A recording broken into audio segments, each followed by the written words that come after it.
Hello everyone. आज की इस वीडियो में हम सीरीज रेजोनेंस के बारे में बात करेंगे। अब सीरीज रेजोनेंस क्या होता है, ठीक है, उसको समझने के लिए आपको ये पता होना चाहिए कि ये जो तीनों एलिमेंट हैं, कौन से एलिमेंट हैं। ये जो RLC एलिमेंट हैं ये आपके पैसिव एलिमेंट हैं। और पैसिव एलिमेंट क्या करते हैं, सोर्स से पावर कंज्यूम करते हैं। रजिस्टर जो है पावर को डिसिपेट करता है, इंडक्टर पावर को स्टोर करता है, कैपेसिटर पावर को स्टोर करता है। ठीक है, अब आगे की बात समझते हैं कि ये सोर्स है, ये भी पावर लेगा, ये भी पावर लेगा, ये भी पावर लेगा, है ना, तीनों पावर लेंगे। तो एक कंडीशन ऐसी आती है सर्किट में कि इंडक्टेंस की पावर कौन लेगा, कैपेसिटर, ठीक है, और कैपेसिटर की पावर कौन लेगा, इंडक्टर। मतलब ये दोनों अपनी रिक्वायरमेंट एक दूसरे से ही पूरी कर लेते हैं। तो इसमें सोर्स का कोई रोल नहीं रहता। मतलब जो आपकी सप्लाई वोल्टेज है वो इन दोनों को पावर सप्लाई नहीं करेगी। उस कंडीशन को हम क्या कहते हैं, रेजोनेंस की कंडीशन कहते हैं। ठीक है, तो इसको मैथमेटिकली कैसे लिखते हैं, चलिए समझने की कोशिश करते हैं। आप सबको पता होगा इम्पीडेंस कैसे लिखेंगे। इसका इम्पीडेंस लिखेंगे Z = R + J, ये हो जाएगा XL - XC। ये क्या हो जाएगा, इसका इम्पीडेंस हो जाएगा। अब इम्पीडेंस ये हो गया। तो रेजोनेंस की कंडीशन के लिए इम्पीडेंस का जो इमेजिनरी पार्ट है वो 0 के बराबर होना चाहिए। तो चलिए इसको 0 के बराबर कर लेते हैं। तो XL - XC = क्या हो जाएगा, 0। इधर से आ जाएगा XL = XC। ये जैसी आप कंडीशन अप्लाई करोगे तो आपको यहां से क्या देखने को मिलेगा, आपको फ्रीक्वेंसी निकल जाएगी। ध्यान से देखिए, XL की वैल्यू क्या होती है, ω/L, ठीक है, और XC की वैल्यू होती है 1/ωc। तो यहां से देखिए ओमेगा की वैल्यू क्या आ जाएगी, आपकी ओमेगा की वैल्यू आ जाएगी ω² = आ जाएगा 1/LC, है ना। तो ध्यान से देखिए, तो ω = आ जाएगा 1/√LC। ओमेगा क्या निकला, फ्रीक्वेंसी है, किसमें, रेडियन में। किसमें फ्रीक्वेंसी है, रेडियन में। ठीक, अब इसको 2π से डिवाइड कर देंगे तो फ्रीक्वेंसी किस में निकल जाएगी, हर्ट्ज में निकल जाएगी। ध्यान से देखिए, तो अगर हम देखें फ्रीक्वेंसी अगर हमें निकालनी है तो क्या हो जाएगा, 1/2π√LC। ये क्या हो जाएगा, आपका हर्ट्ज हो जाएगा।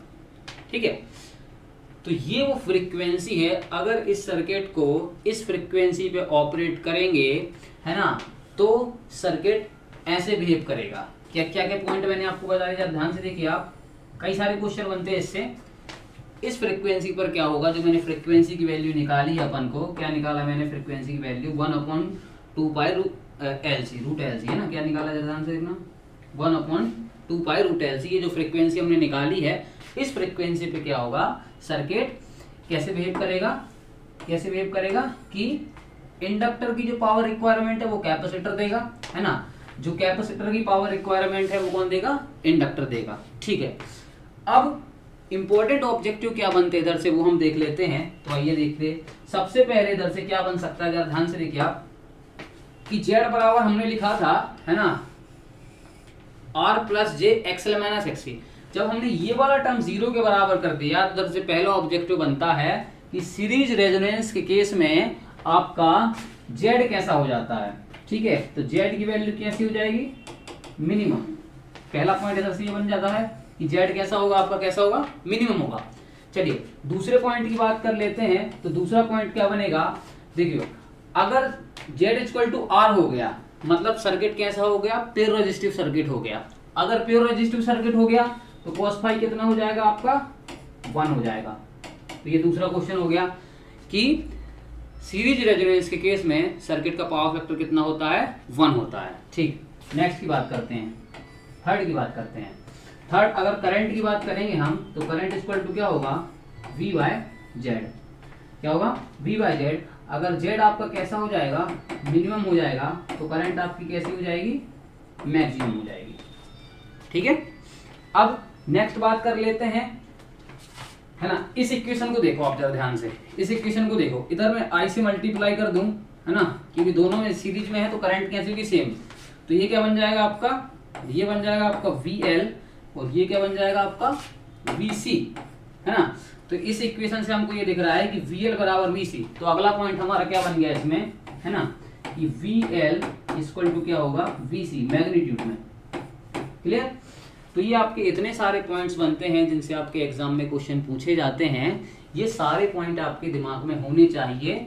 आप देखिए, अगर आप प्रीवियस ईयर पेपर उठा के देखेंगे तो बार बार इन्हीं क्वेश्चन को पूछा गया है।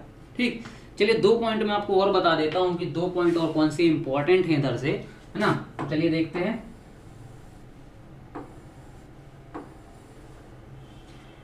अगला पॉइंट ये है कि यदि फ्रीक्वेंसी को इस वाली फ्रीक्वेंसी पे ऑपरेट कराएंगे तो जैसा मैंने इतनी सारी चीजें बताई, सारी कंडीशन अप्लाई हो जाएंगी। ठीक है, फिर से नहीं बता रहा। अब ये क्वेश्चन बोलेगा आपको, इसको F0 कर दो, रेजोनेंट फ्रीक्वेंसी को F0 से दिखा दो आप। अब बोलेगा अगर इस सर्किट को रेजोनेंट फ्रीक्वेंसी से ज्यादा फ्रीक्वेंसी पर ऑपरेट करेंगे तो क्या होगा। ध्यान से देखिए, if frequency is greater than F0, पहली कंडीशन, सर्किट कैसा बिहेव करेगा, कैपेसिटिव, इंडक्टिव, रेजिस्टिव कैसा होगा। तो आपको पता होगा, इधर से आपको पता है कि XL इक्वल टू क्या होता है ओमेगा L। ओमेगा की वैल्यू कितनी होती है 2 पाई FL। ठीक है, XC की वैल्यू कितनी होती है 1 अपॉन ओमेगा C। ओमेगा की वैल्यू फिर रख दो तो क्या हो जाएगा 2 पाई FC। अब जरा ध्यान से देखिए, अगर हम फ्रीक्वेंसी की वैल्यू बढ़ाएंगे, F0 पे क्या है आपका, F0 पे क्या है आपका प्योर रेजिस्टिव है। अगर फ्रीक्वेंसी को बढ़ाएंगे तो ध्यान से देखिए, अगर फ्रीक्वेंसी को बढ़ाते हैं तो आपका XL भी बढ़ता है। तो अगर फ्रीक्वेंसी को बढ़ाएंगे तो XL बढ़ेगा।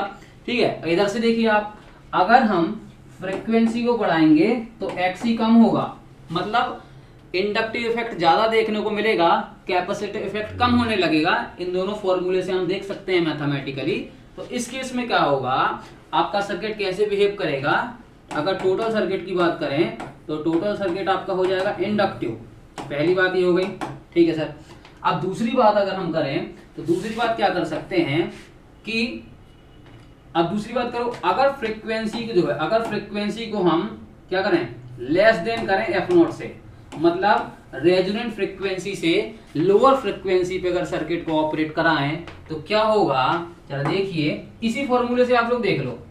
अगर फ्रीक्वेंसी को कम करेंगे, एक सेकेंड, इसी फॉर्मूले से देख लो, अगर फ्रीक्वेंसी को कम करते हैं तो XL कम होता है, अगर फ्रीक्वेंसी को कम करेंगे तो XC क्या होगा बढ़ेगा, उल्टा हो जाएगा इस केस में। तो सर्किट कैसे बिहेव करेगा, डोमिनेट कौन कर रहा है XC डोमिनेट करना ना भाई। तो आपका सर्किट कैसे बिहेव करेगा, कैपेसिटिव सर्किट आपका बिहेव करेगा। अच्छा, जब इंडक्टिव बिहेव करेगा तो सर्किट का पावर फैक्टर कैसा होगा, लैगिंग, कैसा होगा, लैगिंग नेचर का होगा। जब कैपेसिटिव बिहेव करेगा तो पावर फैक्टर कैसा होगा, लीडिंग नेचर का, कैसा होगा, लीडिंग नेचर का होगा। तो इतने सारे पॉइंट आपको याद रखने हैं सीरीज रेजोनेंस से, यही आपसे बार बार पूछे जाते हैं ना। ऐसे ही वीडियो से मुझसे सीखने के लिए जुड़े रहें। Thank you.